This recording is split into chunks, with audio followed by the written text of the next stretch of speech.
오늘은 잠언 30장 10절에서 20절까지의 말씀입니다. 우리 잠언 30장 10절에서 20절까지의 말씀을 교독하시고 마지막 절은 함께 읽도록 하겠습니다.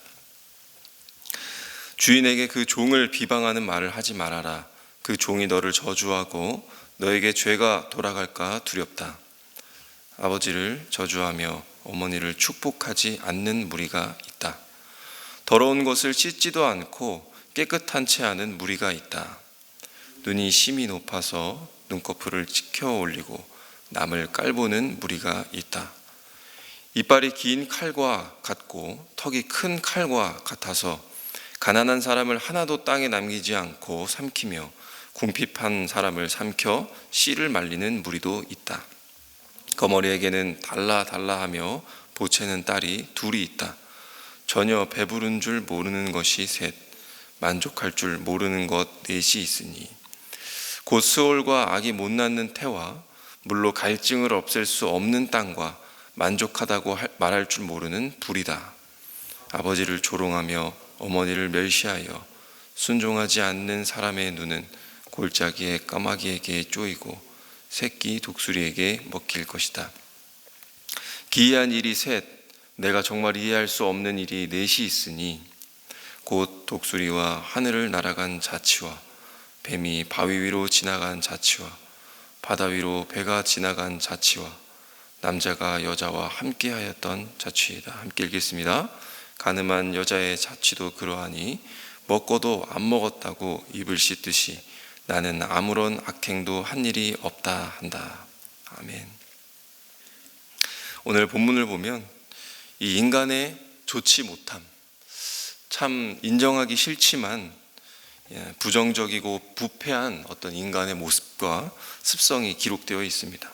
악울은 이런 모습들이 한 개인을 넘어 단체로, 또한 나를 둘러싸고 있는 공동체와 그 세대가 이런 모습을 갖추고 있다라고 설명하면서 이것이 하나님 앞에서 얼마나 무능하고 얼마나 어리석은 짓인지 교훈합니다.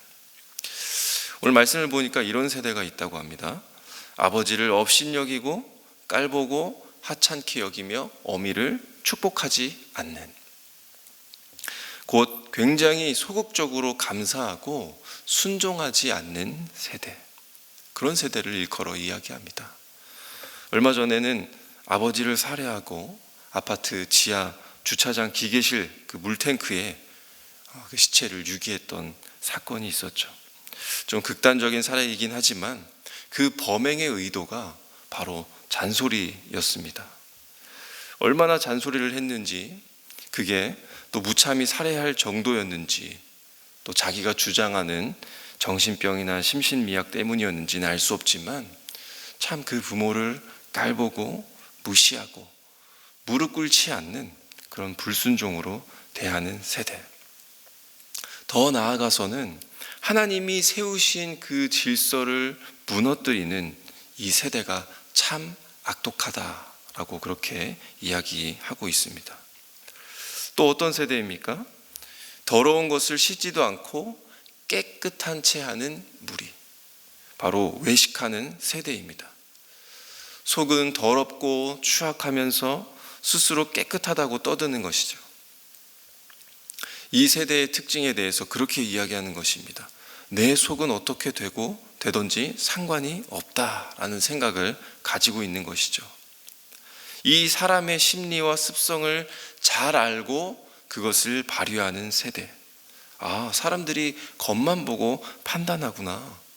사람들이 겉만 보고 사람을 대하는 거구나 라는 것을 느끼기 때문에 내 속만 잘 감추면 되고, 또 어떠한 상황에서는 내가 거짓말만 조금 더 보태고 또 불리하면 숨기면 되기 때문에 이제는 겉이 중요해지고 외형을 꾸미는 게 중요하게 되어버린 그런 세대를 일컬어 말씀하는 것입니다. 또 비슷한 무리가 있죠. 13절에 눈이 심히 높은, 또 눈꺼풀을 치켜 올리고 남을 깔보는 무리. 그리고 14절에 이빨이 긴 칼과 같다, 턱이 큰 칼과 같다. 가난한 사람을 하나도 땅에 남기지 않고 삼키고 궁핍한 사람을 삼켜 씨를 말리는 무리가 있다라고 되어 있습니다. 이 세대는 어지간한 사람들이나 웬만한 사람들은 다 깔보는 세대입니다. 더 나아가서는 그런 자들을 괴롭히는 것이죠. 가난한 사람, 궁핍한 사람. 이 사람들을 자기보다 낮게 여기는 것은 물론이고 약자에게는 자기의 이빨을 드러내서 크게 보이면서 공격하고 박탈하고 그걸로 자기 배를 채우는 그런 잔인한 세대를 말하는 것입니다. 또 15절에 보니까 참 재미있는 표현으로 이 세대를 소개하는데 바로 거머리 같은 그런 세대라고 그렇게 이야기합니다. 달라 보채는 딸이 둘이 있다. 아마도 아굴은 이 거머리를 유심히 관찰했거나 또 관련된 책을 보면서 이 거머리에 대해서 굉장히 잘 알았던 모양입니다. 거머리는 입을 두 개를 가지고 있죠. 몸의 양끝에 빨판이 하나씩 있고 그것을 가지고 흡혈하는 특징을 가지고 있습니다. 그래서 이 빨판을 딸로 표현을 했고 이것이 달라고 계속해서 보챈다라는 그런 말입니다. 만족함이 뭔지 모르는 것이죠. 거머리는 자기 몸무게의 10배까지도 흡혈을 하고 그 피부를 5배까지도 늘릴 수 있다고 합니다. 이것이 무엇을 상징하는 것이겠습니까? 바로 인간의 끝없는 탐욕입니다. 또 피를 빤다라고 하는 것은 어떤 면에서는 생명을 희생시킨다라고 하는 그런 의미도 같습니다. 어떻게 해서든 자기의 몸집을 부풀리고 늘려가는 데 있어 다른 이들의 이 희생을 아랑곳하지 않게 여긴다. 필요 이상의 것을 요구하는 아주 잔혹스러운 그런 탐욕을 상징하는 것입니다. 또한 이 탐욕을 갖는 세대를 다시 16절에서 더 직설적으로 설명합니다. 뭐라고 설명하고 있습니까? 바로 스올과 같다. 스올은 무엇입니까? 바로 죽음의 영역입니다. 이 죽음은 어떠한 특징이 있습니까? 이 죽음에는 한계가 없습니다. 한도가 없습니다. 하루에 몇 명 이렇게 죽을 수 있다라고 하는 그런 기준이 없는 것이죠. 아무리 많은 사람이 죽어도 다 채울 수 없는 이 스올의 잔혹함, 만족함이 전혀 없는 이 무서움을 스올에 비하여 상징하도록 하는 것을 의미하는 것입니다. 또 아기를 못 낳는 태라고 되어 있는데 이것은 아이를 갖고자 열망하는 여인의 태에 대해서 설명한 것입니다. 자녀를 낳지 못하는 이 가문의 못하는 것을 가문의 수치로 여겼고 또 여인들은 이것을 부끄럽게 여기며 살아야 했었습니다. 그래서 성경에 보면 사라, 리브가, 라헬 이 세 여인이 적게는 수년, 많게는 20년 동안 자녀를 갖지 못한 사실을 기록하고 있습니다. 그 가운데서 라헬과 레아는 어땠습니까? 야곱이 라헬을 편애했기 때문에 그 출산을 계기로 억눌린 감정을 표출하고 라헬은 출산하지 못한 그 상처를 야곱에게 계속 표출했습니다. 그리고 서로 경쟁하면서 비교의식과 이기심으로 쉽게 원망하고 불평하고 상대에게 부정적이고 또 파괴적인 일들을 굉장히 거침없이 해나가게 됩니다. 아이를 얻기 위한 그 강한 열망이 그렇다는 것이죠. 마찬가지로 물로 갈증을 없앨 수 없는 땅, 그리고 또 만족하다고 말할 줄 모르는 불, 이런 것도 마찬가지입니다. 중동 지역의 그 메마른 땅에 이슬이나 비가 내리면 어떻게 됩니까? 바로 흡수되기 때문에 그 흔적을 찾기가 굉장히 어렵습니다. 아무리 많은 물을 갖다 부어도 그 마른 땅을 채울 수 없는 항상 부족한 상태. 불도 그렇습니다. 아무리 태워도 끝이 없는 것이죠. 태울 게 비로소 없을 때에 불도 사라집니다. 이러한 두 개의 자연 현상을 가지고 이 세대가 탐심으로 가득 차 있는 세대다. 욕심으로 가득 채워져 있는 그런 공동체다라고 그렇게 표현했습니다. 이 여기까지의 기록을 보면서 느끼는 것은 탐욕에 참 가득하고 만족함이 없고 잔인한 세대가 있고 우리는 그 가운데서 살아가고 있고 이 사실을 나도 명심하면서 살아야 되겠다라고 하는 그런 생각도 듭니다. 하지만 한편으로는 이 세대가 앞으로도 계속해서 이러한 일들을 굽히지 않을 것이며 더 악독하게 작용할 것이라고 하는 사실을 또한 보게 됩니다.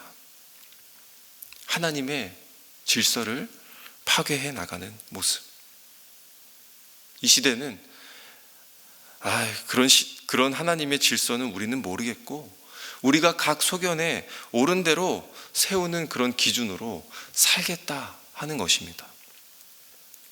어른이고 아이들이고 남자고 여자고 차별이 없으며 존중해야 하고 그것을 인권이라 하는 것으로 포장해서 그들은 주장하는 것입니다.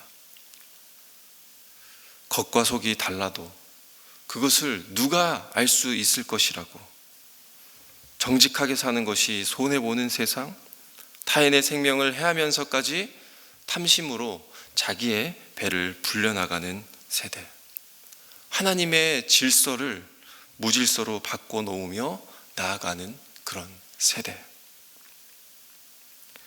자기들이 밀고 나가는 이 시대의 정신과 가치와 자기 사랑이 더 귀하고 이 교만함을 당당함이라고 말하며 권장하는 그 시대 안에 우리가 살고 있는 것입니다.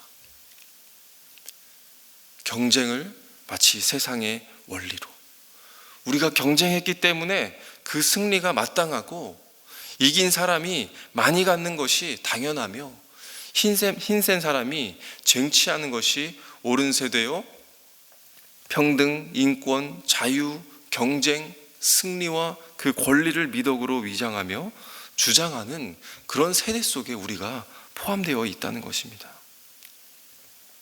그런데 정말 하나님이 창조하신 이 세계가, 하나님이 세우신 나라가 정말로 그런 것일까요? 아굴은 이 잠언에서 말하기를 이 세대가 하나님 보시기에 악독하다는 것입니다. 이 세대를 본받지 말라는 것입니다.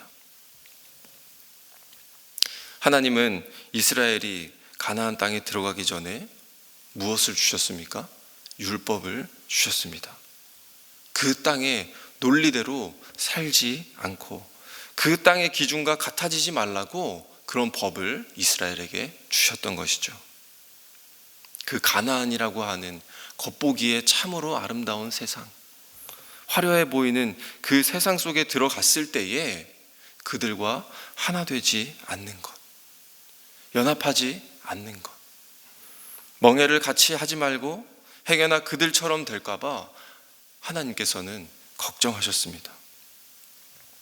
그들은 어떻게 되었습니까? 그들에게 있어 구별된 삶은 없었고 가나안 땅에 그 삶의 원리를 미워하지도 못했고 그것을 추앙하는 그 사람들조차도 미워하지 못하는 그런 무능함이 그 이스라엘에게 있었을 뿐이었습니다. 우리가 기억해야 할 것은 바로 이것입니다. 이러한 현실이 어디서부터 시작된 것일까요? 바로 하나님을 떠난 데서부터입니다. 오늘 잠언 말씀처럼 이런 세대가 되고 또 우리는 그 무리 가운데서 살고 있고 그 환경 속에서 나도 얼마든지 죄를 범하고 악한 행동을 할 수가 있습니다. 아굴은 이 세대를 조심하라고 조언하지 않습니다. 아굴은 이 세대를 본받지 않는 그 지혜를 이야기하고 있습니다. 그 지혜는 어떤 지혜입니까? 이런 세대 가운데서 구별되지 못하는 나 자신의 연약함을 인정하는 지혜입니다. 그 지혜는 또 어떤 지혜입니까? 앞서 보았던 그 세상을 바꿀 만한 능력도 없는 나 자신의 무능을 확인하는 지혜입니다. 그 지혜는 무질서한 그들을 보면서 미워하지 못하고 이 땅의 원리를 사랑해버리는 그런 무지를 인정하는 지혜입니다. 그 지혜는 하나님을 보는 지혜요, 하나님 안에서의 그 질서를 바라보며 존귀히 대하는 지혜입니다. 이것을 인정하는 지혜야말로 자기 자신을 낮출 수 있습니다. 이러한 나를 알고, 이러한 나를 경계하며, 이러한 나를 미워하며 부인할 때에 우리는 그 교만과 자만에서 탈출할 수 있고 하나님 자리에서 우리는 내려올 수 있습니다. 우리 사랑하는 성도님들, 이 험난한 시대 속에서 내가 조심한다고 해서 우리에게 주신 그 거룩을 지킬 수는 없습니다. 우리가 회피하며 세월을 보낸다고 해서 이 세대는 바뀌지 않습니다. 무엇입니까? 하나님을 향한 신뢰와 하나님이 주신 것을 지키는 그 아름다움으로, 하나님의 사람으로 부름받은 곳에서 하나님의 질서를 지키며 서 있는 것뿐입니다. 오늘도 이 세대 가운데 우리의 낮아짐으로, 또 아름다운 사람으로서 이 세대를 본받지 아니하고 복음과 말씀과 기도와 회개와 순종으로 또 든든히 서 가시는 지혜로운 성도님들이 되시기를 소망합니다. 오늘 말씀을 기억하면서 기도하시고, 또 오늘은 나라와 선교를 위해서 기도하는 날입니다.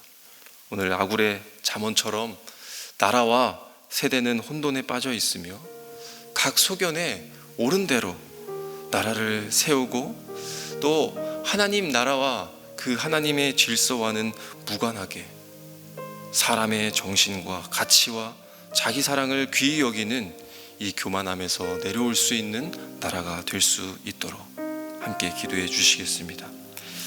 힘의 원리와 경쟁의 원리와 또 그 경쟁 가운데에서 승리로 세워가는 그런 나라가 아니라 진리로 거룩해지는 온 나라가 될 수 있도록, 또한 각 나라에 파송된 우리 선교사님들과 우리 각 성도님들이 이제는 복음으로, 선교의 마음으로, 이 그리스도의 심정으로 아름다운 사람으로서 서 있으며 그 자리를 지켜 하나님의 나라가 임할 수 있는 온 나라 되기를 우리 함께 기도하신 후에 각자의 기도 제목을 가지고 기도하신 후 돌아가시도록 하겠습니다. 함께 기도하겠습니다.